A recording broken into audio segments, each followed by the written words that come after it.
Hello. Swamiji ನಮಸ್ಕಾರ. ಸ್ವಾಮೀಜಿ ನಮಸ್ಕಾರ ಸ್ವಾಮಿ, ಯಾರು ಮಾತಾಡೋದು? ಸ್ವಾಮಿ ನಾವು ಕೋಲಾರಿಂದ ಆಂಜನಪ್ಪ ಅಂತ.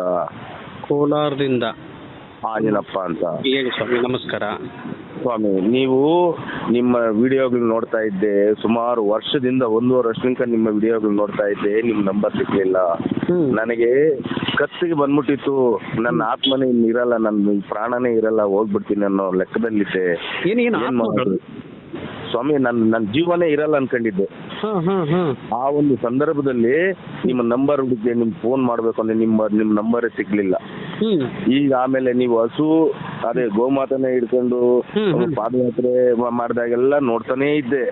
ಆದ್ರೂ ಸುಮಾರು ಜನ ಕರೆಗಳು ಮಾಡಿ ಎಲ್ರಿಗೂ ನೀವು ರಥ ಹೇಳ್ಕೊಟ್ರೆ, ಆ ರಥದಲ್ಲಿ ಎಲ್ರಿಗೂ ವಾಸಿ ಆಗಿದೆ. ಅದನ್ನ ತಿಳ್ಕೊಂಡು ನಿಮ್ಮ ನಂಬರ್ ನಿಮ್ಗೆ 9 ವರ್ಷದ ರಥವನ್ನು ಹೇಳ್ಕೊಟ್ಟಿದ್ದೀನಿ. ಹಾಗಾದ್ರೆ ನೀವು ಹೇಳ್ಕೊಟ್ಟಿದ್ರಿ. ಅದಕ್ಕೆ ಮೊದಲು ನಿಮ್ಮನ್ನ ಹೆಂಗೆ ಹುಡುಕಿದೆ ಅಂತ ನಾನು ಹೇಳ್ತಾ ಇದ್ದೀನಿ ಸ್ವಾಮೀಜಿ. ಹುಡುಕಿದೆ ಅಂತ ಹೇಳ್ತಾ ಇದ್ದೀನಿ. ಆಮೇಲೆ ಆ ರಾಘವೇಂದ್ರ ಸ್ವಾಮಿಗಳು ಜಯನಗರದಲ್ಲಿ ನೀವು ಮಠದಲ್ಲಿ ಹೋಗಿ ಆ ಗೋಮಾತೆನ ಇಟ್ಕೊಂಡು ಹೋಗಿ ಪೂಜೆ ಮಾಡಿಸಿದ ನಂತರ ನೀವು ಹೆಂಗ್ ಹೋದ್ರಿ ಅಂತೆಲ್ಲ ನೋಡ್ತಾನೆ ಇದ್ವಿ. ಇವ್ರು ನಿಮ್ಮನ್ನ ನೋಡೇಬೇಕು ನಮ್ಮ ಸಂತೋಷ್ ಗುರುಜಿನ ಅಂತ ಹೇಳ್ಬಿಟ್ಟು ಜಯನಗರ ಮಠಕ್ಕೆ ಬಂದೆ. ಒಂದ್ ದಿವಸ ಬಂದೆ, ಅಲ್ಲಿ ಯಾರನ್ನೂ ಕೇಳಿದೆ, ನಂಗೆ ಗೊತ್ತಿಲ್ಲ ಅಂದ್ರು. ಇನ್ನೊಬ್ರು ಹೇಳಿದ್ರು, ನೀವು ಅವರು ಸಂತೋಷ್ ಗುರುಜಿ ಅಂದ್ರೆ ಸಂತೋಷ್ ಗುರುಜಿ ಅಂತ ನನ್ನ ಹೆಸರು ನಾನು ಹೇಳಲಿಲ್ಲ. ಹಸುನ ಇಟ್ಕೊಂಡು ಪಾದಯಾತ್ರೆ ಹೋದ್ರಲ್ಲ ರಾಘವೇಂದ್ರ ಸ್ವಾಮಿಗಳು, ಇದಕ್ಕೆ ಅವರು ಬೇಕು ಅಂತ ಕೇಳಿದಾಗ, ನೋಡಿ ಗುರುವಾರ ಬರ್ತಾರೆ ಬನ್ನಿ ಅಂತಂದ್ರು. ಆಮೇಲೆ ಗುರುವಾರ ಇಲ್ಲೇ ಬೆಳಗಿನ ಜಾವನೇ ಇಲ್ಲೇ ಇದು ಸ್ನಾನ ಮಾಡ್ಕೊಂಡು ಅಷ್ಟೊತ್ತಿಗೆ ಹೋದೆ ಜಯನಗರ ಮಠಕ್ಕೆ. ಅಲ್ಲಿಗೆ ಹೋಗಿ ಸುಮಾರು ಸುತ್ತು ರಾಘವೇಂದ್ರ ಸ್ವಾಮಿಗಳು ಬೇಡ್ಕೊಂಡೆ, ನೀವು ಸಿಕ್ಲೇ ಇಲ್ಲ. ಆಮೇಲೆ ಅಲ್ಲೊಬ್ರು ಯಾರನ್ನೋ ಕೇಳಿದೆ, ಅಲ್ಲಿ ಸ್ವಾಮಿಗಳನ್ನ ಪೂಜೆ ಮಾಡೋ ಸ್ವಾಮಿಗಳು, ನಂಗೆ ಗೊತ್ತಿಲ್ಲ ಅಂದ್ರು. ಇನ್ಯಾರೋ ಪುಣ್ಯಾತ್ಮರು. ನಾನು ಮೇಲೆ ಹೋಗಿ ಊಟ ಮಾಡ್ಕೊಂಡು ಬಂದು ಕೆಳಗಡೆ ಆ ಸ್ವಾಮಿಗೆ ಕೇಳಿದಾಗ, ಬರ್ತಾರೆ ನೋಡಪ್ಪ, ನೋಡಿ ಇಲ್ಲಿದ್ದಾರೆ ನೋಡು ಅಂತಂದ್ರು. ಆವಾಗ ನಾಲ್ಕು ಸಾಕ್ಷಾತ್ ಗುರುಗಳು ಸಿಕ್ದಂಗೆ ಆಗೈತು. ನಿಮ್ ನಂಬರು ಸಿಕ್ದಂಗೆ ಆಗಿತ್ತು, ನೀವೇ ಸಿಕ್ದಂಗೆ ಆಗಿತ್ತು. ನಿಮ್ ಪಾದಕ್ಕೆ ಬೀಳಕ್ ಹೋದೆ, ನೀವು ಬೇಡ ಗುರು ರಾಘವೇಂದ್ರ ಸ್ವಾಮಿಗೆ ಪಾದಕ್ಕೆ ಬೀಳಿ ಅಂತ ಹೇಳಿದ್ರಿ. ಆಮೇಲೆ ಏನಪ್ಪ ಹಿಂಗ್ ಸ್ವಾಮೀಜಿ ನನಗೆ ಹಿಂಗ್ ಆಗ್ಬಿಟ್ಟಿದೆ ಅಂತ ಹೇಳಿದ್ರು. ನೀವು ನಂಬರು ನಮ್ಮ ಮೊಬೈಲಲ್ಲೇ ನಿಮ್ಮ ಬೆರಳಿನ ಮುಖಾಂತರನೇ ಹಚ್ಚಿದ್ರಿ. ಇದೇ ನನ್ನ ನಂಬರು ತಗೊಳ್ಳಿ, ನಾಳೆ ಫೋನ್ಗೆ ಸ್ವಿಚ್ ಆಫ್ ಆಗಿರ್ತದೆ, ನೆಕ್ಸ್ಟ್ ನಾಳೆದ್ದು ಮಾಡಿ ಅಂತ. ನಾಳೆನೇ ಮಾಡಿದೆ, ಸಿಕ್ತು ನಿಮ್ ನಂಬರು. ಆ 9 ವಾರ ರಥವನ್ನು ಹೇಳ್ಕೊಟ್ರಿ. ಆ 9 ವಾರ ಏನ್ ಹೇಳ್ಕೊಟ್ಟಿದ್ರು, ಆದ್ರೆ ಆ 9 ವಾರದಲ್ಲಿ ನಾನು ಅನ್ಕೊಂಡೇ ಇರ್ಲಿಲ್ಲ ನನಗೆ ಈ ಆತ್ಮರಕ್ಷಣೆ ಸಿಗ್ತದಂತ. ನಾನು ಬೇರೆ ವಿಚಾರದಲ್ಲಿ ನಾನು ಪೂಜೆ ಮಾಡಿದೆ. ಆದ್ರೆ 10 ವರ್ಷದಿಂದ ನಮ್ಮನ್ನ ಕಾಡಿಸ್ತಾ ಇತ್ತು ಆತ್ಮಗಳು.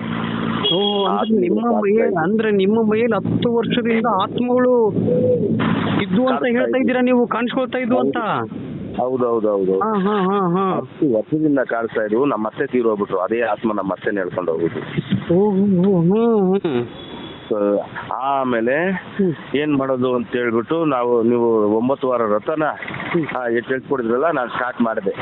3ನೇ ವಾರ ತುಂಬಿತು. 4ನೇ ವಾರದಲ್ಲಿ ಏನ್ ಕಿಟಕಿದ ಮೇಲೆ ಬಂದು ಬೊಂಬ ಮಾಡ್ತಾವೆ ಆತ್ಮಗಳು. ಯಾಕೆ ನೀನು ರಾಘವೇಂದ್ರ ಸ್ವಾಮಿ ಫೋಟೋನ ತಗೊಂಡು ಪೂಜೆ ಮಾಡ್ತಾ ಇದೀಯಾ, ನೀನಂದ್ರೆ ನನ್ಗಿಷ್ಟ, ನೀನಂದ್ರೆ ನನ್ ಭಾರಿ ಪ್ರೀತಿ, ನೀನ್ ಯಾಕೆ ಮಾಡ್ದೆ, ಮಾಡಿದೆ ಅಂದದು. ನೋಡಮ್ಮ, ನಿಮಗೂ ನಮಗೂ ಸಂಬಂಧ ಇಲ್ಲ.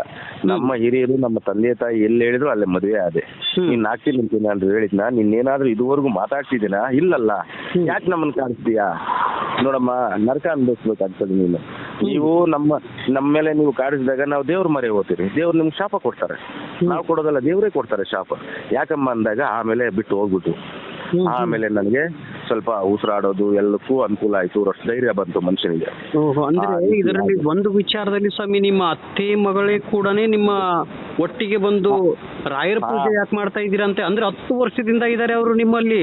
ಆದ್ರೆ ಅದು ಯಾರು ಏನಂತ ನಿಮ್ಗೆ ಗೊತ್ತಾಗ್ಲಿಲ್ಲ. ಆದ್ರೆ ಪ್ರತಿನಿತ್ಯ ಗೊತ್ತಾಗ್ಲಿಲ್ಲ. ಆಮೇಲೆ ನಮಗೆ ಗೊತ್ತಿರೋರೊಬ್ರು ಇದ್ರು, ಅವ್ರನ್ನ ಹೋಗಿ ಕೇಳಿದೆ, ಯಾಕೆ ನನಗೆ 10 ವರ್ಷ ಹಿಂಗೆ ಆಗ್ಬಿಟ್ಟಿದೆ ಅಂದ್ರೆ, ಅವ್ರು ಅಂಜನ್ ನೋಡ್ತಾರೆ. ಅಂಜನ್ ನೋಡ್ಬಿಟ್ಟು 2 ಆತ್ಮ ಸೇರ್ಕೊಂಡವೆ, ಅವರೇ ನಿಂಗೆ ತೊಂದರೆ ಕೊಟ್ಟಿರೋದು ನೋಡಪ್ಪ, ಆ ಮನೆ ಬಿಟ್ಬಿಡು ಅಂದ್ರು. ಮೊದಲೇ ನಾನು ಬಿಟ್ಬಿಟ್ಟು ಬೇರೆ ಮನೆಗೆ ಬಂದಿದ್ದೀನಿ ಅಂತಂದ್ರು. ಒಳ್ಳೆ ಕೆಲಸ ಮಾಡಿದ್ದೆ, ಅಲ್ಲೇ ಇದ್ದೀರಿ, ನೀನು ಸತ್ತೋಗಿಯಾ, ಇವಾಗ ನೀನೇನು ವ್ರತ ಮಾಡ್ತಾ ಇದೀಯ ಮಾಡು ಅಂತಂದ್ರು.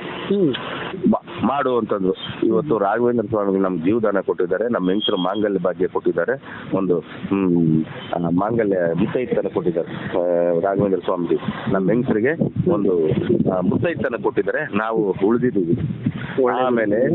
ಆಮೇಲೆ ನಮಗೆ 15 ವರ್ಷದಿಂದ ಕಾಡ್ತಾ ಇತ್ತು ಅಲರ್ಜಿ.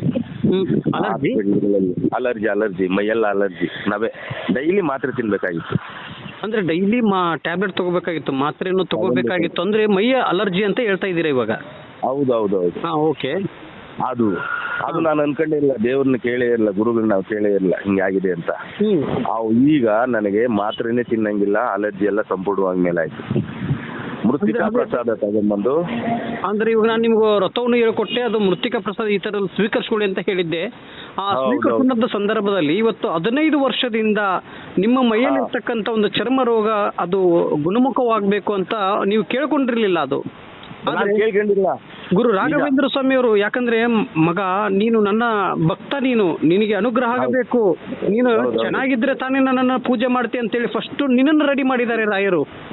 ಫಸ್ಟ್ ಆತ್ಮಗಳಿಂದ ಹೊರಗಡೆ ಬಂದಿದ್ದೀರಾ, ಆತ್ಮಗಳಿಂದ ಹೊರಗಡೆ ಬಂದು ಅದೇ ಮುಖಾಂತರದಲ್ಲಿ ನಿಮ್ಮ ಚರ್ಮ ರೋಗಗಳನ್ನು ಹೊರಗಡೆ ಬಂದಿದ್ದೀರಾ.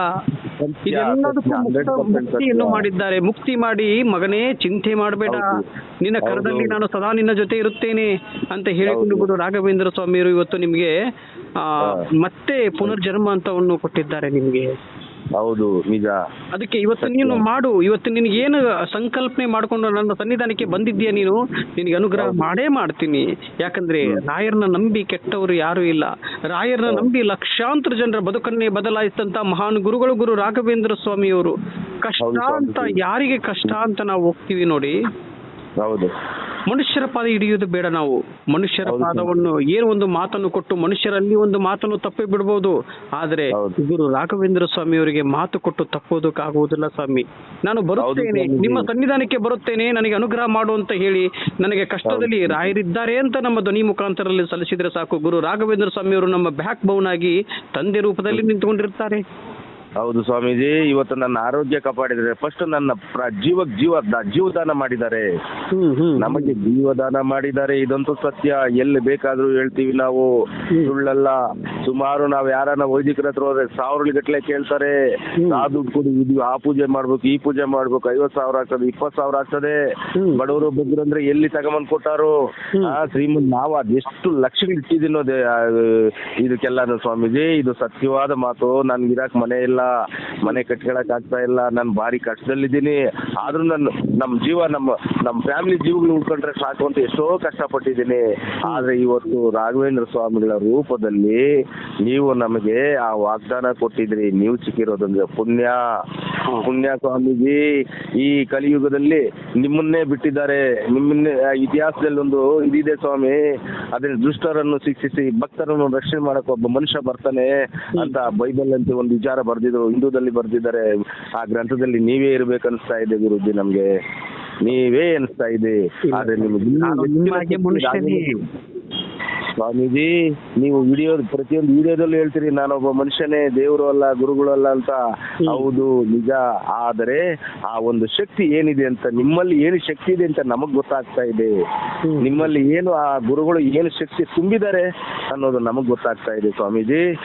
ಆದರೆ ಈ ದಿನ 1 ರೂಪಾಯಿ ಇಲ್ಲದೆ, ಯಾರ ಹತ್ರ 10 ರೂಪಾಯಿ ಇಲ್ಲದೆ, ನಾನು ನಿನ್ನೆ 2-3 ನಿಮ್ಮ ಬಗ್ಗೆ ಹೇಳಿ ಯೂಟ್ಯೂಬ್ ಅಲ್ಲಿ DSS ಚಾನಲ್ ಅಂತ ಹೊಡೆದು ನಿಮ್ಮ ವಿಡಿಯೋಗಳೆಲ್ಲ ಫಸ್ಟ್ ಇದನ್ನೆಲ್ಲ ನೋಡ್ಬಿಟ್ಟು ಆಮೇಲೆ ಮಾತಾಡ್ರಿ ಅಂತ ಹೇಳಿದೀನಿ ಸ್ವಾಮೀಜಿ. ಇಬ್ಬರಾಳಿಗೆ ಒಂದು ವಿಚಾರದಲ್ಲಿ ನಮ್ಮ ತಂದೆ, ನಿಮ್ಮ ಎಲ್ಲರ ತಂದೆ ಗುರು ರಾಘವೇಂದ್ರ ಸ್ವಾಮಿಯವರು, ನಾವು ಭಕ್ತಿಯಿಂದ ರಾಯರ್ ನಮ್ಮಲ್ಲಿ ದುಡ್ಡು ಕೇಳಲ್ಲ, ಆಸ್ತಿ ಕೇಳಲ್ಲ, ಏನು ಕೇಳಲ್ಲ. ರಾಯರ್ ಭಕ್ತಿ ಮಾತ್ರ ನಮ್ಮಲ್ಲಿ ಕೇಳ್ತಾರೆ.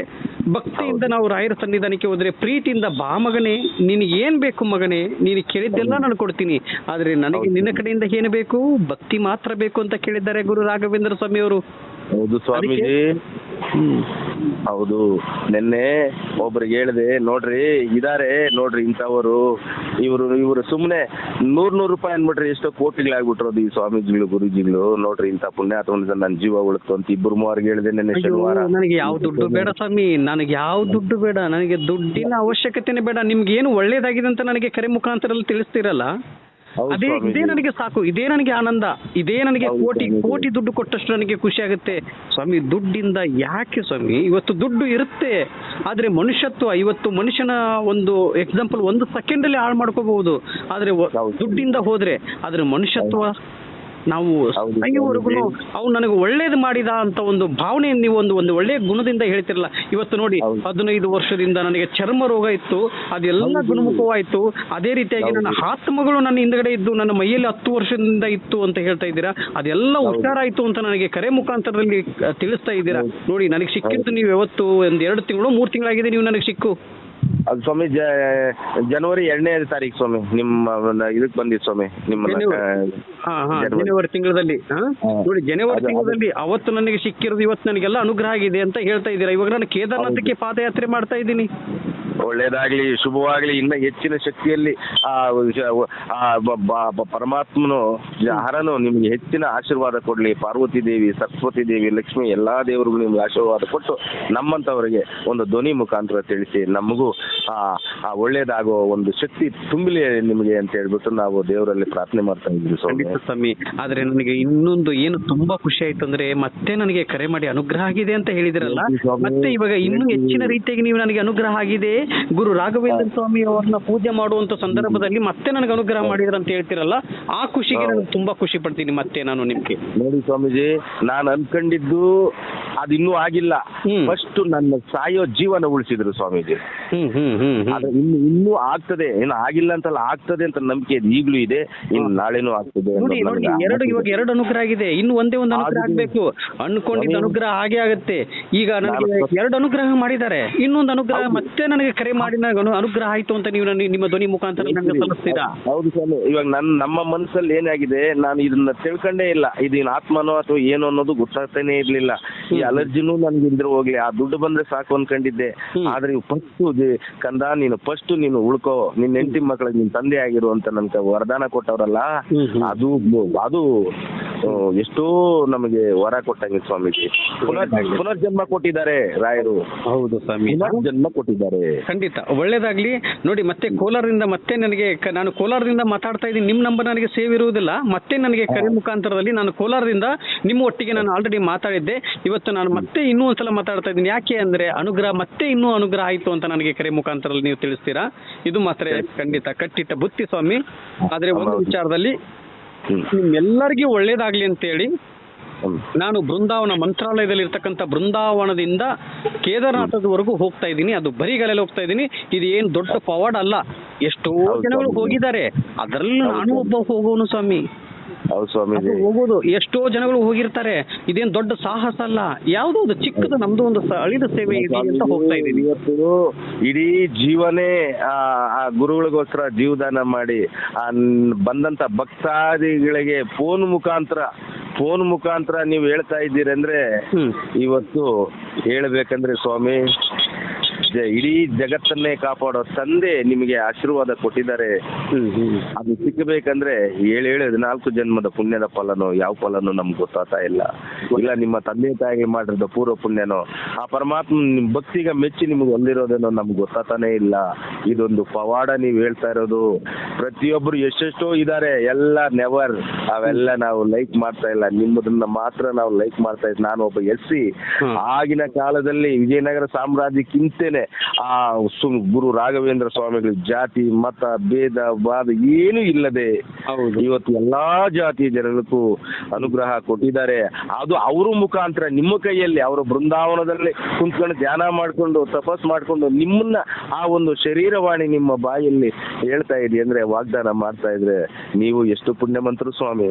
ನೀವು ಸ್ವಾಮಿ, ನೀವು ಹೋಗಿದ್ದ ಕಡೆ ಎಲ್ಲಾ ಕಡೆ ಮುತ್ತು ರತ್ನ ಬನ್ನ ಇದು ಸ್ವರ್ಗನೇ ಇರ್ತದೆ ಸ್ವಾಮೀಜಿ ನೀವು. ಆದ್ರೆ ದೇವ್ರು ಇನ್ನೂ ನಿಮ್ಗೆ ಹೆಚ್ಚಿನ ಶಕ್ತಿ ಕೊಡ್ಲಿ, ಒಳ್ಳೆ ಬುದ್ಧಿ ಕೊಡ್ಲಿ ಅನ್ನೋದೇ ನಾನು ಆಶಯ ಸ್ವಾಮಿ. ಇವತ್ತು ನಮ್ಮಂತವರಿಗೆ ಇವತ್ತು ನಾವು ಜೀವದಾನ ಮರುಜನ್ಮ ಸಿಕ್ಕಿರೋದೇ ನೀವು ಹೇಳಿದ ಒಂದು ರಥದಿಂದ ಆ ಗುರುಗಳೇ ಬಂದು ಹೇಳಲಾರದೆ, ಗುರುಗಳೇ ಬಂದು ನಮಗೆ ಆಶೀರ್ವಾದ ಮಾಡಲಕ್ಕಾಗಲಾರದೆ ನಿಮ್ಮನ್ನ ಬಿಟ್ಟಿದ್ದಾರೆ. ಯಾಕಂದ್ರೆ ಅವರು ಬೃಂದಾವನದಲ್ಲಿ ಕುತ್ಕೊಂಡು ನಿಮ್ಮ ಮೂಲಕ ಹೇಳ್ಕೊಡ್ತಾವ್ರಂದ್ರೆ ಇವ್ರು ರಿಯಲಿ ಗ್ರೇಟ್ ಸ್ವಾಮಿ. ಇವತ್ತು ರಿಯಲಿ ಗ್ರೇಟ್. ವಿಜ್ಞಾನದಲ್ಲೂ ದೇವರಿದ್ದಾನೆ, ಸಮಾಜದಲ್ಲಿ ದೇವರಿದ್ದಾನೆ, ಎಲ್ಲಾ ಇದರಲ್ಲೂ ಮ್ಯಾಥಮೆಟಿಕ್ಸ್ ಅಲ್ಲೂ ದೇವರಿದ್ದಾನೆ ಸ್ವಾಮೀಜಿ. ಎಲ್ಲಾ ಇದ್ರಲ್ಲೂ ಇದ್ದಾನೆ ಸ್ವಾಮೀಜಿ ದೇವರು. ತುಂಬಾನೇ ಖುಷಿ ಆಯ್ತು. ನೋಡಿ, ನನಗೆ ಇವಾಗಲೇ ಕೊನೆಯದಾಗಿ ಗೊತ್ತಾಗಿರೋದು ನೀವು SP ಅಂತ ಹೇಳಿರೋದು. ಹೌದು, ನಾನು SC. ಇವತ್ತು ಇತಿಹಾಸ ನಾವು MA ವಿದ್ಯಾಭ್ಯಾಸ ಮಾಡಿದ್ವಿ ಅಲ್ಪ ಸ್ವಲ್ಪ, ನಾವು ಎಷ್ಟು ಏನು ಹೇಳ್ಬಾರ್ದು ಅಲ್ಪ ಸ್ವಲ್ಪ. ಆದ್ರೆ ಇತಿಹಾಸದಲ್ಲಿ ಆವತ್ತು ವಿಜಯನಗರ ಸಾಮ್ರಾಜ್ಯದಲ್ಲಿ ಅವರ ಒಂದು ಒಡೆಯರಿಗೆ ಬೋಧನೆ ಮಾಡ್ತಾ ಇರ್ತಕ್ಕಂಥ ರಾಘವೇಂದ್ರ ಸ್ವಾಮಿಗಳ ತಂದೆಗಳು ಅವರ ಹೊಟ್ಟೆಯಲ್ಲಿ ಹುಟ್ಟಿ ನನಗೆ ಏನು ಬೇಡ, ಅವತ್ತು ಬೇಕಾದ್ರೆ ಏನ್ ಬೇಕೋ ಕೇಳ್ಬೋದಾಗಿತ್ತು. ಏನು ಆಸ್ತಿ ಬೇಕು, ನನಗೆ ಜಮೀನ್ ಬೇಕು, ಇನ್ನೊಂದು ಬೇಕು, ಮತ್ತೊಂದು ಬೇಕು, ಇದೆಲ್ಲ ಕೇಳಿದ್ರು ಕೊಡ್ತಾ ಇದ್ರು ಆಗಿನ ರಾಜರುಗಳು. ಆದ್ರೆ ಏನು ಬೇಡ, ನನ್ನ ಭಕ್ತರು ಇಲ್ಲಿ ಈ ಏನು ಪಾಪ ಪುಣ್ಯ ಇದು ಇದೇನು ಹೇಳ್ತಾರಲ್ಲ ಸ್ವಾಮಿ, ಮೋಸ, ದಗ, ವಂಚನೆ, ದ್ವೇಷ, ಅಸೂಯೆ ಜಾಸ್ತಿ ಆಗ್ಬಿಟ್ಟಿದೆ.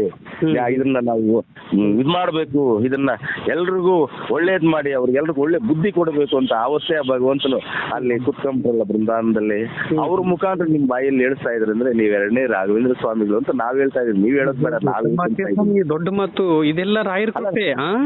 ನಾವ್ ಹೇಳ್ಕೊಂತ ಇದೀವಿ, ನೀವ್ ಹೇಳೋದ್ ಬೇಡ, ನಾವ್ ಹೇಳ್ಕೊಂತ ಇದೀವಿ. ನಿಮ್ಮಿಂದ ಉಪಯೋಗ ಪಡ್ಕೊಂಡವರು ಹೇಳ್ಕೊಂತ ಇದೀವಿ. ಸ್ವಾಮೀಜಿ ಇನ್ನೂ ಎಷ್ಟೋ ಇದೆ, ಇನ್ನು ಮತ್ತೆ ನನಗೆ ಇನ್ನ ಮನೆ ಕಟ್ಟಬೇಕು, ಮಗ ಸರ್ ಹೋಗ್ಬೇಕು, ಮಗ ವಿದ್ಯಾಭ್ಯಾಸ ಮಾಡ್ತಾ ಇದ್ದಾನೆ, ಮನೆ ಕಟ್ಟಬೇಕು. ಇನ್ನು ಮುಂದೆ ಒಳ್ಳೇದಾಗುತ್ತೆ, ಇನ್ನು ಮುಂದೆ ಪಾಪ ಕರ್ಮಗಳೆಲ್ಲ ಮುಕ್ತಿ ಆಯ್ತು. ಒಂದು ವಿಚಾರದಲ್ಲಿ ಗುರು ರಾಘವೇಂದ್ರ ಸ್ವಾಮಿ ಅವರು ಒಂದೇ ಒಂದು ಮಾತನ್ನು ಹೇಳಿದ್ದಾರೆ. ಅದು ಏನ್ ಹೇಳಿದ್ದಾರೆ ಅಂದ್ರೆ, ಇನ್ನೊಬ್ರು ತಲೆ ಹಿಡಿಬಾರ್ದು, ಇನ್ನೊಬ್ರು ತಲೆ ಹೊಡಿಬಾರ್ದು. ಯಾಕಂದ್ರೆ ನಾವೆಲ್ಲರೂ ಗುರು ರಾಘವೇಂದ್ರ ಸ್ವಾಮಿ ಅವರಿಗೆ ಮಕ್ಕಳಲ್ವಾ ಸ್ವಾಮಿ. ಆ ಕಾರಣದಿಂದ ಇನ್ನೊಬ್ಬರಿಗೆ ಸುಳ್ಳು ಹೇಳಿ ಮೋಸ ಮಾಡುವುದರಲ್ಲಿ ಏನು ಫಲ ಸಿಗುವುದಿಲ್ಲ ನಮಗೆ. ಆಗಿನ ಕ್ಷಣದ ಮಟ್ಟಿಗೆ ಮಾತ್ರ ನಮಗೆ ಫಲವನ್ನು ಸಿಗಬಹುದು, ಖುಷಿ ಸಿಗಬಹುದು, ಆನಂದ ಸಿಗಬಹುದು. ಆಮೇಲೆ ನಮ್ಗೆ ಅದು ಏನು ಇಲ್ಲ ಸ್ವಾಮಿ, ಎಲ್ಲ ಶೂನ್ಯ ಆಗಿಬಿಡ್ತೀವಿ ನಾವು. ಅದಕ್ಕೆ ನಾವು ಗುರು ರಾಘವೇಂದ್ರ ಸ್ವಾಮಿ ಅವರಿಗೆ ಇವತ್ತು ನಮ್ಗೆ ಅನುಗ್ರಹ ಮಾಡಿದಾರಂತ ಹೇಳಿ ನಾವು ಪೂಜೆ ಮಾಡೋದು ನಿಲ್ಲಿಸೋದು ಬೇಡ. ನಮ್ಮ ಉಸಿರಿರೋವರೆಗೂ ರಾಯರ ಹೆಸರನ್ನು ಮರೆಯೋದು ಬೇಡ. ಸ್ವಾಮಿ ನಿಲ್ಲಿಸೋದೇ ಇಲ್ಲ, ನಾನು ನಿಲ್ಲಿಸೋದೇ ಇಲ್ಲ. ಇನ್ನ ನನ್ನ ಜೀವನೇ ಮುಡುಪಾಗಿಟ್ಟಿದ್ದೀನಿ ಗುರು ರಾಘವೇಂದ್ರ ಸ್ವಾಮಿಗಳಿಗೆ. ನಾನ್ ವೆಜ್ ಏನು ಮುಟ್ಲೇಬಾರ್ದು. ಇನ್ನ ಮೇಲೆ ಎಲ್ಲ ನಾವು ಮೊದಲಿಂದನೂ ಬಾರಿ ಇದು ನೀತಿ ನಿಯತ್ನಿಕ ಹೋಗಿರೋ ಸ್ವಾಮಿ. ನಾವು ನಮ್ಮ ಕುಟುಂಬ ಒಬ್ರಿಗೆ ಮೋಸ ಮಾಡಿಲ್ಲ, ಒಬ್ರು ದಗ ಮಾಡಿಲ್ಲ. ಆ ರೀತಿ ನಾವು ಬದುಕಿರುವಂತ ಜನ. ಇನ್ನು ಮುಂದೆ ನಾನು ನಾನ್ ವೆಜ್ ತಿನ್ಲೇಬಾರ್ದು ಅಂತ ನೀವು ಯಾವ ತರ ಇನ್ನೊಂದು ವಿಚಾರದಲ್ಲಿ ಅಲ್ಲ, ರಥ ತಿನ್ನುವಂತ ರಥ ಮಾಡುವಂತ ಸಂದರ್ಭದಲ್ಲಿ ಅಂತಾರಲ್ಲ ಹೇಳ್ತಾ ಇದ್ದು. ಇವತ್ತು ನಾವೊಂದು ನಾನ್ ವೆಜ್ ಅನ್ನು ಸ್ವೀಕರಿಸುವಂತ ಸಂದರ್ಭದಲ್ಲಿ ಅದು ಎಷ್ಟು ಹಿಂಸೆ ಪಟ್ಟು ಅದು ಅಯ್ಯೋ ಅದು ಕೂಗಿ ಅಮ್ಮ ಅಮ್ಮ ಅಂತ ಕೂಗಿ ಸತ್ತು ಹೋಗುತ್ತೆ. ಅದನ್ನ ಸಾಯಿಸಿ ಬಿಟ್ಟು ನಾವು ಆನಂದವಾಗಿ ಸ್ವೀಕರಿಸ್ಕೊಂತೀವಿ. ಅದೇ ಮತ್ತೆ ಮುಂದಿನ ಜನ್ಮದಲ್ಲಿ ನಾವು ಕೋಳಿಯಾಗಿರ್ತೀವಿ, ಅದು ಮನುಷ್ಯನಾಗಿರುತ್ತೆ, ಅದು ಮತ್ತೆ ನಮ್ಮನ್ನು ಕೊಲ್ಲುತ್ತೆ, ಅದು ನಮ್ಮನ್ನು ಕೊದ್ದು ಮತ್ತೆ ಅದು ತಿನ್ನುತ್ತೆ. ಅವರು ಮನುಷ್ಯರಾಗಿರ್ತಾರೆ ಆಗಿನ ಜನ್ಮದಲ್ಲಿ. ಅದಕ್ಕೆ ಇದು ಯಾವುದು ಬೇಡ. ನಾವು ನಿಶ್ಚಿಂತೆಯಿಂದ ಈ ನಾನ್ ವೆಜ್ ಅನ್ನು ಎಲ್ಲ ಬಿಟ್ಟು ಇನ್ನು ಮುಂದೆ ನಿಶ್ಚಿಂತೆಯಿಂದ ಏನು ಗುರು ರಾಘವೇಂದ್ರ ಸ್ವಾಮಿ ಅವರು ನಮಗೆ ದಾರಿ ದೀಪವಾಗಿ ತೋರಿಸಿಕೊಟ್ಟಿದ್ದಾರೆ ಅದನ್ನೇ ಒಂದು ಸ್ವೀಕರಿಸಿಕೊಂಡು ಹೋಗಿ ರಾಯರಿಗೆ ಪೂಜೆಯನ್ನು ಮಾಡಿ ಸ್ವರ್ಗಕ್ಕೆ ಹೋಗೋಣ ನಾವೆಲ್ಲರೂ ಅಂತ ನನ್ನ ಒಂದು ಈ ಧ್ವನಿ ಮುಖಾಂತರದಲ್ಲಿ ನಿಮ್ಮೆಲ್ಲರಿಗೂ ಸಲ್ಲಿಸ್ತಾ ಇದ್ದೀನಿ.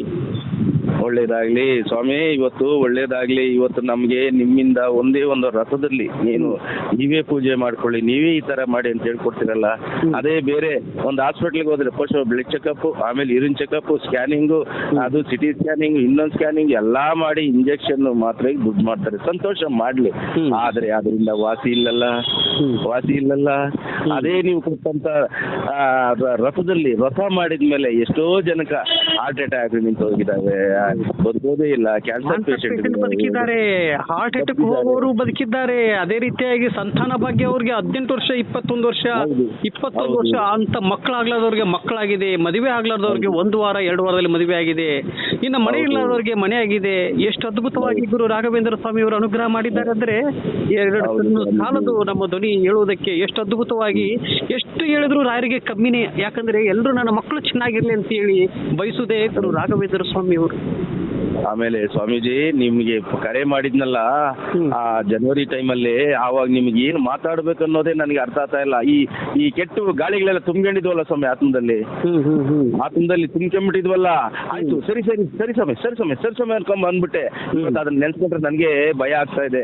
ನೀವು ಲೈನ್ ಸಿಕ್ಕೋದೇ ಕಷ್ಟ, ಅಂತಾವ್ದು ಸಿಕ್ಕಿದಾಗ ನಾನು ನಿಮ್ಮ ಹತ್ರ ಆಶೀರ್ವಾದ ತಗೊಳ್ಳಿಲ್ಲಲ್ಲ ಅಂತ. ಆಮೇಲೆ ಈ ಆತ್ಮಗಳ ಹೊರಗಡೆ ಹೋದ್ಮೇಲೆ ನನ್ಗೆ ಗೊತ್ತಾಯ್ತು ನನ್ನ ಆಶೀರ್ವಾದ ಯಾಕೆ ಸ್ವಾಮಿ, ರಾಯರ ಆಶೀರ್ವಾದ, ರಾಯರ ಫೋಟೋ ಎಲ್ಲಿರುತ್ತೆ, ರಾಯರ ಬೃಂದಾವನ ಎಲ್ಲಿರುತ್ತೆ, ನೀವು ಅಲ್ಲಿ ರಾಯರಿಗೆ ಆಶೀರ್ವಾದ ತಗೊಂಡ್ರೆ ಅದೇ ರಾಯರಿಗೆ ಖುಷಿ ಆಗುತ್ತೆ.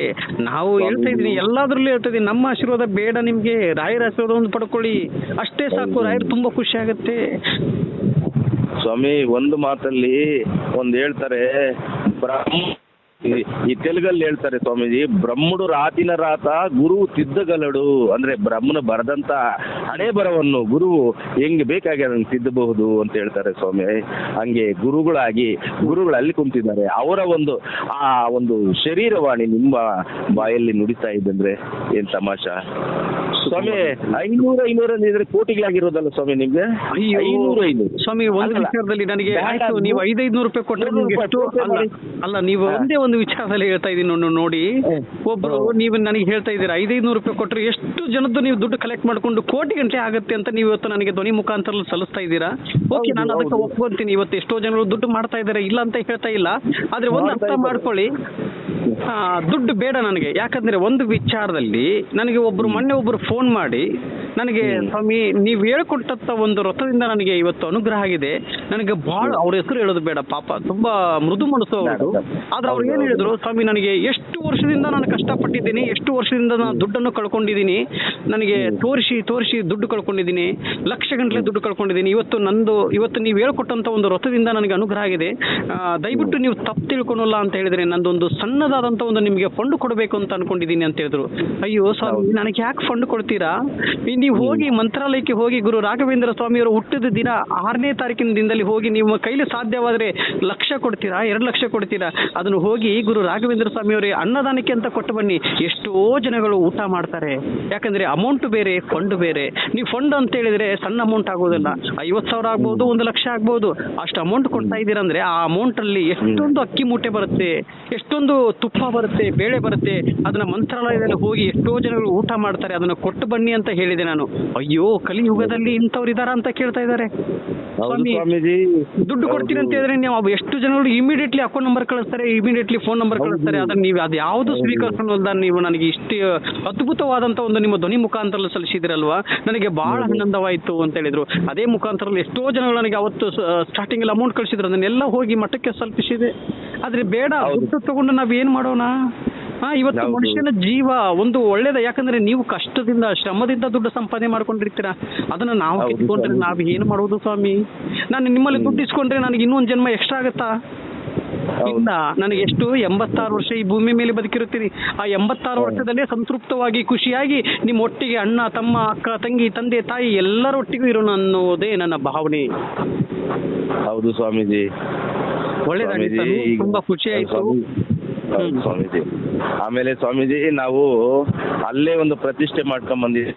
ಏನು ಜಯನಗರ, ಬೆಂಗಳೂರು ಜಯನಗರ ಮಂತ್ರಾಲಯದಲ್ಲಿ ಗುರುಗಳು ಸಿಕ್ಕಿಬಿಟ್ರೆ, ನೀವು ನಮ್ಮ ಗುರೂಜಿ ಸಿಕ್ಕಿಬಿಟ್ಟು ನನ್ಗೆ ಒಂದು ರಥ ಹೇಳ್ಕೊಟ್ಟು 20 ಮೂಟೆ ಅಕ್ಕಿ ಗುರುಗಳ ಕಡೆಯಿಂದನೇ ಕೊಡಿಸ್ಬೇಕು, ಗುರುಗಳೇ ಇರ್ಬೇಕು ನಾವು ಕೊಡಬೇಕಾದ್ರೆ. ಅಲ್ಲ, ಇವಾಗ ಏನು ಜಯನಗರ ಮಠದಲ್ಲಿ ನಾನು ನಿಮ್ಗೆ ಸಿಕ್ಕರೆ 20 ಮೂಟೆ ಅಕ್ಕಿ ಕೊಡಿಸ್ತೀನಿ ಅಂತ ಕೇಳ್ಕೊಂಡಿದ್ದೀರಾ ನೀವು?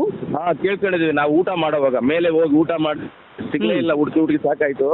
ಆಗ್ಲೇ ಏನೋ ಒಂದ್ ಮನ್ಸಿಗೆ ಬಂದು ಊಟ ಮಾಡಿ ಆಮೇಲೆ ಹೋಗೋಣ, ಇನ್ನೊಂದ್ಸಾರಿ ನೋಡ್ಬಿಟ್ಟು ಲಾಸ್ಟ್ ಹೊರಟ್ಬಿಡೋಣ ಊರಿಗೆ ಅನ್ಕೊಂಡು ಊಟ ಮಾಡ್ತಾ ಆ ಗುರೂಜಿ ಸಿಕ್ಬಿಟ್ರೆ ನಮ್ 20 ಮೂಟೆ ಅಕ್ಕಿ ನೀವು ಸಿಕ್ಬಿಟ್ರೆ ನಮ್ಗೆ ಒಳ್ಳೇದಾಗ್ತದೆ ಅಂತ ಮನ್ಸು ಬಂದ್ಬಿಡ್ತು. ಅಲ್ಲ, ಒಂದು ವಿಚಾರದಲ್ಲಿ ನಾನು ನಿಮ್ಗೆ ಸಿಕ್ಕರೆ 20 ಮೂಟೆ ಅಕ್ಕಿ ಕೊಡಿಸ್ತೀನಿ ಅಂತ ನೀವು ಜಯನಗರದಲ್ಲಿ ರಾಯರ ಮಠದಲ್ಲಿ ಕೇಳ್ಕೊಂಡಿದ್ದೀರಾ? ಕೇಳ್ಕೊಂಡೆ. ಊಟ ಮಾಡಿ ಮೇಲೆ ಅನ್ನಪ್ರಸಾದ ತಿನ್ಕೊಂಡು ಕೆಳಗಡೆ ಬರೋಷ್ಟೊತ್ತಿಗೆ ಒಬ್ಬ 500 ಕೇಳಿದೆ, ನೋಡಿ ಇಲ್ಲೇ ಇದ್ದಾರೆ ನೋಡಿ ಅಂತಂದ್ರು. ಅವಾಗ ನನಗೆ ಖುಷಿ ಆಯ್ತು, ಸಾಕ್ಷಾತ್ ಗುರು ರಾಘವೇಂದ್ರ ಸ್ವಾಮಿ ಸಿಕ್ಕಂಗ ಆಗೈತು. ಅಯ್ಯೋ, ನನಗೆ ಒಂದು ಮನಸ್ಸು ಹೇಳ್ತು, ಅವರು ಸಿಕ್ಬಿಟ್ರೆ ಸಂತೋಷ್ ಗುರೂಜಿ, ನಿಮ್ಗೆ ಸಿಕ್ಬಿಟ್ರೆ ನಿನ್ ಪರಿಹಾರ ಆಗ್ಬಿಡ್ತದೆ, ನಿನ್ನ ಕಷ್ಟಗಳೆಲ್ಲ ಪರಿಹಾರ ಆಗ್ಬಿಡ್ತದೆ ಅಂತ ನನ್ನ ಮನಸ್ಸು ಹೇಳ್ತಾ ಇದೆ. 20 ಕೊರೆ ಅಕ್ಕಿ ಕೊಡಿಸ್ಬೇಕು ನನ್ಗೆಲ್ಲ, ಅವ್ರು ಸಿಕ್ಕಿಬಿಟ್ರೆ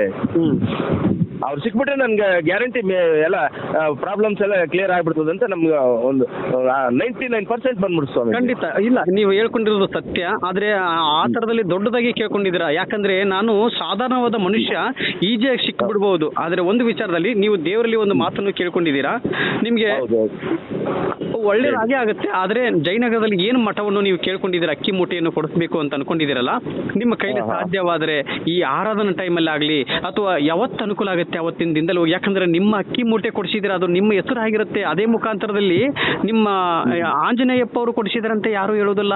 ನಾನು ರಾಯರ ಮಠಕ್ಕೆ ಹೋಗಿದ್ದೆ, ಅಲ್ಲಿ ಪ್ರಸಾದವನ್ನು ಸ್ವೀಕರಿಸಿಕೊಂಡೆ ಬಂದಂತ ಹೇಳಿದಾಗ ನಿಮಗೆ ಅಲ್ಲಿ ಗುರು ರಾಘವೇಂದ್ರ ಸ್ವಾಮಿ ಅವರು ನಿಮ್ಗೆ ಅನುಗ್ರಹ ಮಾಡ್ತಾರೆ. ಯಾಕಂದ್ರೆ ಭಕ್ತಾದಿಗಳು ಪ್ರಸಾದವನ್ನು ಸ್ವೀಕರಿಸಿಕೊಂಡು ಹೋಗಿರ್ತಾರೆ. ಆ ಸ್ವೀಕರಿಸಿಕೊಂಡು ಹೋದಂತ ಸಂದರ್ಭದಲ್ಲಿ ನಾನು ರಾಯರ ಮಠಕ್ಕೆ ಹೋಗಿದ್ದೆ, ಪ್ರಸಾದವನ್ನು ಸ್ವೀಕರಿಸಿಕೊಂಡು ಬಂದೆ ಅಂತ ಹೇಳಿದಾಗ ಅವಾಗ ನಿಮ್ಗೆ ಅನುಗ್ರಹ ಆಗುತ್ತೆ. ಅಲ್ಲಿ ಬಂದಿರೋ ಹೆಸರು ರಾಯರ ಮಠಕ್ಕೆ ಹೋಗಿದ್ದೆ, ಅವಾಗ ನಾನು ಆಂಜನೇಯಪ್ಪ ಅವರು ಕೊಡಿಸಿದ್ದಾರೆ ಅಂತ ಯಾರು ಹೇಳುವುದಿಲ್ಲ ಭಕ್ತಾದಿಗಳು. ಬೇಡ ಬೇಡ ಬೇಡ, ನಮ್ಮ ಹೆಸರೇ ಬೇಡ. ನಾನು ರಾಯರ ಮಠಕ್ಕೆ ಹೋಗಿದ್ದೆ, ಪ್ರಸಾದವನ್ನು ಸ್ವೀಕರಿಸಿಕೊಂಡು ಬಂದಂತ ಹೇಳದಂತ ಸಂದರ್ಭದಲ್ಲಿ ನಿಮಗೆ ಅನುಗ್ರಹ ಆಗುತ್ತೆ. ಗುರುಗಳೇ ಊಟ ಕೊಟ್ಟಿದ್ದು ಅನ್ಕೊಬೇಕು ಎಲ್ರು. ನಾವು ಮನುಷ್ಯರು ಯಾವ ಸ್ವಾಮಿ ಕೊಟ್ಟಿದ್ದೆ ಗುರು ರಾಘವೇಂದ್ರ ಸ್ವಾಮಿ. ಹೌದು ಸ್ವಾಮಿ. ಅದಕ್ಕೆ ನೀವು ಯಾವತ್ತು ಅನುಕೂಲ ಆಗುತ್ತೆ ಅವತ್ತಿನ ದಿನದಲ್ಲಿ ನಿಮ್ಮ ಮಾತಿನ ಪ್ರಕಾರದಲ್ಲಿ ಗುರು ರಾಘವೇಂದ್ರ ಸ್ವಾಮಿ ಅವರಿಗೆ ನಾನು ಏನು ಅಕ್ಕಿ ಮೂಟೆಯನ್ನು ಕೊಡಿಸ್ತೀನಿ ಅಂತ ಕೇಳ್ಕೊಂಡಿದ್ದೀರಲ್ಲ, ಅದನ್ನ ಜಯನಗರ ಮಠಕ್ಕೆ ಹೋಗಿ ಆದಷ್ಟು ಬೇಗ ನೀವು ಅಲ್ಲಿ ಕೊಡಿಸಿ ಬನ್ನಿ. ನಾನೇ ಬರಬೇಕು ಅನ್ನೋದೇನು ರೂಲ್ಸ್ ಇಲ್ಲ ಸ್ವಾಮಿ. ಯಾಕಂದ್ರೆ ನಿಮ್ಗೆ ಯಾವತ್ತಾಗುತ್ತೆ ಇವತ್ತಲ್ಲ ನಾಳೆ ನೀವು ಹೋಗಿ ಬನ್ನಿ. ಆವತ್ತು ನೀವು ಬಂದ ಮೇಲೆ ನಾನು ಕರೆ ಮಾಡಿ ಸ್ವಾಮಿ ಇಂಥ ದಿವಸ ಬರ್ತೀವಿ, ಲೋಡ್ ತಕೊಂಡೆ ಅಲ್ಲಿಗೆ ಬಂದು ನಿಮ್ಮ ಕೈಯಾರೆ ನಾವು ಮುಟ್ಟಿಸಿ ನಾವೇ ಎತ್ತಾಕ್ತೀವಿ. ನಿಮ್ಮ ಕಣ್ಣು ಮುಂದೆನೆ ಇದು ಮಾಡ್ಬೇಕು ಸ್ವಾಮೀಜಿ. ನೀವು ಹೋಗಿ ಬನ್ನಿ, ದೇವ್ರು ಒಳ್ಳೇದ್ ಮಾಡ್ಲಿ. ಅಷ್ಟೊತ್ತ ನಮ್ಮ ಪ್ರಾಬ್ಲಮ್ಸ್ ಎಲ್ಲ ಕ್ಲಿಯರ್ ಆಗ್ತದೆ. ಆಗಿರುತ್ತೆ, ಖಂಡಿತ ಆಗಿರುತ್ತೆ. ಇವಾಗ 2 ಅನುಗ್ರಹ ಆಗಿದೆ, ಇನ್ನು ಒಂದೇ ಒಂದು ಅನುಗ್ರಹ, ಅದು ಅತಿ ಶೀಘ್ರದಲ್ಲೇ ಆಗುತ್ತೆ ನಿಮ್ಗೆ. ಹೌದು ಹೌದು ಗುರುಜಿ, ಆಗ್ತದೆ. ನಿಮ್ಮ ಒಂದು ಬಾಯಾಕ್ಷ, ನಿಮ್ಮ ಆಶೀರ್ವಾದ ಬೇಕು. ನಾನು ಅದಕ್ಕೆ ಕರೆ ಮಾಡಿದ್ದು. ಮೇನು ನಿಮ್ಮ ಆಶೀರ್ವಾದ ಬೇಕು. ಯಾಕಂದ್ರೆ ನೀವು ಫಸ್ಟ್ನೇ ಸಾರಿ ಫೋನ್ ಸಂಪರ್ಕದಲ್ಲಿ ಆಶೀರ್ವಾದ ತಗೊಂಡಿಲ್ಲ. ಸರಿ ಸರಿ ಸರಿ ಅಂತ ಹೇಳ್ಬಿಟ್ಟು ನಾನು ಅಂದ್ಬಿಟ್ಟೆ, ಸ್ವಾಮೀಜಿ ನಿಮ್ಮ ಆಶೀರ್ವಾದ ಬೇಕಂದಿದ್ರೆ ಚೆನ್ನಾಗಿತ್ತು. ನಿಮ್ಮ ಆಶೀರ್ವಾದಕ್ಕೋಸ್ಕರ ನಾನು ಇಷ್ಟು ದಿವಸದ ಖಾತೆ ಗುರುಜಿ. ಅದು ನಾಮಲೇಖನ ಬರೀತಾ ಇದ್ದೀನಿ. ನಿಮ್ಮ ಫೋನ್, ನಿಮ್ಮ ವಿಡಿಯೋದೆಲ್ಲ ಪ್ರತಿಯೊಂದು ನೋಡ್ತಾ ಇದ್ದೀನಿ. ಹೋಗಿ ಫೋಟೋ ಮುಂದೆ ತಂದೆ ಎಲ್ರಿಗೂ ಅನುಗ್ರಹ ಮಾಡ್ತಾ ಇದೆಯಾ. ನಮಗೆ ನಿಮ್ಮ ಭಕ್ತರು ಸಿಗ್ಲೇ ಇಲ್ಲಲ್ಲ, ಏನಪ್ಪ ತಂದೆ ಅಂತ ಕೇಳ್ಕೊಂಬಂದು ಮತ್ತೆ ನಾಮಲೇಖನ ಮಾಡೋದು, ಬರಿತಾ ಇರೋದು, ನಿಮ್ಗೆ ಆನ್ ಮಾಡೋದು. ನನಗೆ ತುಂಬಾ ಖುಷಿ ಆಯ್ತು. ಇವತ್ತು SP ಅಂತಂದು ನೀವು ಲಾಸ್ಟ್ ಕೊನೆಯದಾಗಿ ಹೇಳಿರೋದು, ನೀವು ಇವತ್ತು ಒಳ್ಳೇದಾಗಿದೆ ಅಂತ ಹೇಳ್ತಾ ಇದ್ದೀರಾ. SP ಅವರಿಗೆ ಇನ್ನೂ ಒಳ್ಳೇದಾಗ್ಲಿ, ಇನ್ನೂ ಹೆಚ್ಚಿನ ರೀತಿಯಾಗಿ ಒಳ್ಳೇದಾಗ್ಲಿ ಅಂತ ಹೇಳಿ ರಾಯರ ಪಾದವನ್ನು ಹಿಡಿದು ನಾನು ಕೇಳ್ತಾ ಇದ್ದೀನಿ. ಜಯ ರಾಘವೇಂದ್ರಾಯ ಸತ್ಯ ಧರ್ಮ ರಥಾಯ ಚ ಭಜತಾಂ ಕಲ್ಪವೃಕ್ಷಾಯ ನಮತಾಂ ಕಾಮಧೇನುವೇ. ರಾಯರಿದ್ದಾರೆ ಸ್ವಾಮಿ. ಹೌದು ಗುರುಜಿ, ಹೌದು ಗುರುಜಿ.